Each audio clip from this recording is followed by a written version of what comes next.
నమస్తే. మనం చూస్తున్నాం గత దాదాపు ఒక నెల రోజుల నుంచి అయితే మంగ్లీ కుంభకోణంకి సంబంధించి దాదాపుగా బయటికొస్తుంది. వాళ్ళు ప్రెస్ మీట్లు పెట్టడం, బాధితులు గూడా వచ్చి మాకు అన్యాయం జరిగింది. దీనికి సంబంధించి న్యాయం జరగాలని చెప్పేసి వాళ్ళు మాట్లాడుతుంటే, నాకు మధు తోటి గావచ్చు, దానితోటి గావచ్చు ఎలాంటి సంబంధం లేదు అని చెప్పేసి మంగ్లీ వ్యక్తం చేస్తున్న పరిస్థితి. దీనికి సంబంధించి గిరిజన నాయకులు ఈరోజు ప్రెస్ మీట్ పెట్టడం జరిగింది. ప్రస్తుతం మనతో మాట్లాడడానికి విద్యార్థి నాయకురాలు ప్రత్యూష గారు మనతో ఉన్నారు.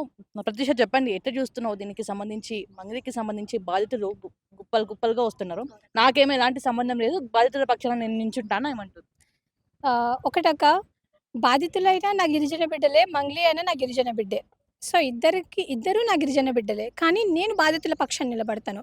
ఎందుకంటే ఈరోజు మంగ్లీ అక్క గూడా బాధితుల పక్షాన నిలబడాల్సింది. కానీ ఈరోజు ఆమె నిలబడకుండా ఆమె ఎవరో సుబ్బు అనే వ్యక్తి నన్ను అదన్నారు, ఇదన్నారు. వాళ్ళ మీద డిఫమేషన్ ఏస్తాను, వీళ్ళ మీద డిఫమేషన్ ఏస్తాను అని అంటున్నారు. కానీ అక్క ముందు మీరు చేయాల్సిందేంటంటే మీరు బాధితుల పక్షాన నిలబడండి ఫస్ట్. మీరెప్పుడైతే ఇప్పుడు గిరిజన బిడ్డ అని గిరిజన కార్డ్ ఒకటేసుకొని ఏదైతే వస్తున్నారో అది చాలా తప్పండి. ఎందుకంటే ఈరోజు నేను గిరిజనుల నుంచే నేను ఈ స్థాయికొచ్చినా అన్నావు అన్నావు గదా! ఫస్ట్ డేనే నీ మీద అలిగేషన్ వచ్చినప్పుడు మరి నువ్వెందుకు గిరిజనులతో కూర్చొని డిస్కషన్ చేయలేకపోయావు?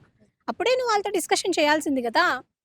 సో, నేనొకటే రిక్వెస్ట్ చేస్తున్నా అండి. ఏదైతే ప్రాపర్‌గా ఇన్వెస్టిగేషన్ చేయాలి. అందరికీ న్యాయం జరుగుతదో లేదో నేనైతే చెప్పలేను. ఎందుకంటే అందులో చాలామంది చనిపోయారు. చాలామంది బతుకున్నారు. సో, ఎంతమందికి వీలైతే అంతమందికి న్యాయం జరగాలి. వీళ్ళని కఠినంగా శిక్షించాలి. అదెవరైనా కానివ్వండి. వాడు అంటే రమావతి మధు కానివ్వండి, మంగ్లీ కానివ్వండి, ఎవరో బాలాజీ కానివ్వండి, something whoever it is అండి. Everyone everyone deserve the justice.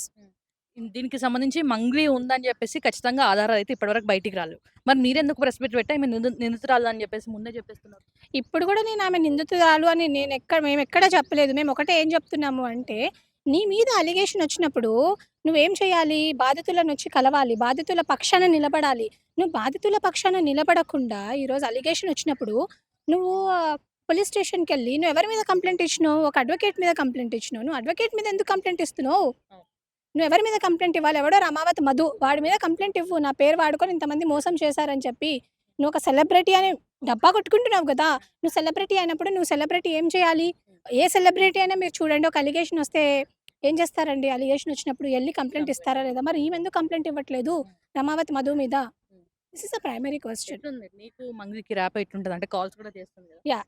Honestly speaking అండి. హానెస్ట్‌లీ ఆమె నిజంగా నాకొక మంచి సిస్టర్ లాంటిదే. నాకొక మంచి సిస్టరే తను. కాకపోతే after all seeing all these things నేనొకటే చెప్తాను. అక్క మంచిగా పెద్ద స్థాయికెళ్ళి ఎదగడం నాకు గూడా చాలా ఐ ఫీల్ వెరీ ప్రౌడ్. ఎన్ని ఇయర్స్ నుంచి పరిచయం మీకు? నాకు రీసెంట్‌గానే పరిచయం ఒక 1, 2 ఇయర్స్ నుంచి. బట్ అంత ఆఫెన్‌గా ఏం మాట్లాడము. అక్కకి చాలా బిజీ షెడ్యూల్స్ ఉంటాయి గాబట్టి. ఈరోజు గూడా ఏదో ప్రెస్ మీట్ ఉంది గాబట్టి మేబీ అది తెలుసుకొని అక్క ఫోను చేసినట్టున్నారు. యూ నో నేను I have a very good rapport with her. చాలా మంచి ఆవిడే. కాకపోతే ఈటన్నిట్లో ఆమె ఎట్లాగైతే ఇరుక్కుందో నేనొకటే ఏం రిక్వెస్ట్ చేస్తా అంటే, నువ్వు అంటే బాధితుల మీరు పక్షాన నిలబడు. అనుకుంటున్నారా ఖచ్చితంగా హస్తం ఉందని అనుకుంటున్నారా మంగ్లీ హస్తం? అది నేను కాదండి చెప్పాల్సింది. అది లా అండ్ ఆర్డర్ డిసైడ్ చేస్తది. ఈడీ ఏదైతే సీబీఐ ఎంక్వైరీస్ ఉన్నాయో, సీఐడీ ఎంక్వైరీస్ అన్ని ఇచ్చారు కదా! వాళ్ళు డిసైడ్ చేస్తారు. నేనసలు డిసైడ్ చేయలేను. ఎందుకంటే I can't give a false narrative to the media. ఎందుకంటే తనది కూడా ఒక లైఫే. So, I don't want to blame her. నేను ఆమెకు కూడా ఏం చెప్తున్నానంటే, you stand by the side of the victims. Not by the side of the accused. హ్మ్. అంతే అండి. సో, నీకు కాల్ చేసింది అసలు ఏం మాట్లాడింది? ఎప్పుడు చేస్తూనే ఉంటదా కాల్? అంటే అహా! ఈరోజు ప్రెస్ మీట్ టైమ్‌లో కాల్ చేసిందా? ఇప్పుడేం చెయ్యదు. ఎప్పుడైనా నాకేదన్నా నేనెప్పుడైనా చేస్తా. లేకపోతే అక్క అంత ఆఫెన్‌గా ఏం చేయదు. Because she'll be busy. ఇందాక కూడా మేబీ ప్రెస్ మీట్ అని తెలుసుకొని చేసినట్టుంది. పాపం అక్కకి కూడా తెలీదు నేను ప్రెస్ మీట్‌లో ఉన్నానని ఏదో అడుగుతుంది అంతే. హ్మ్. ఎవరో లీడరు ఆయనకు నీకు తెలుసా? ఆయనకు నన్ను ఇలా చేస్తున్నారు అది ఇది అని అన్నారు అంతే. Apart from that she didn't speak anything more. అంటే ఏం డిమాండ్ చేస్తున్నారు మీరు బాధితుల పక్షాన?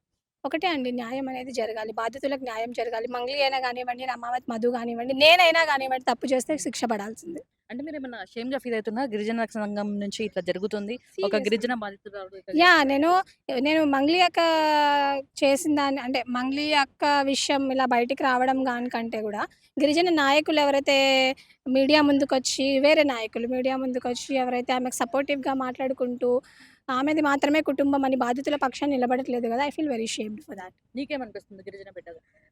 ఐ వాంట్ మిగతా వాళ్ళకందరికీ న్యాయం జరగాలి అని అనుకుంటున్నాను. Thank you.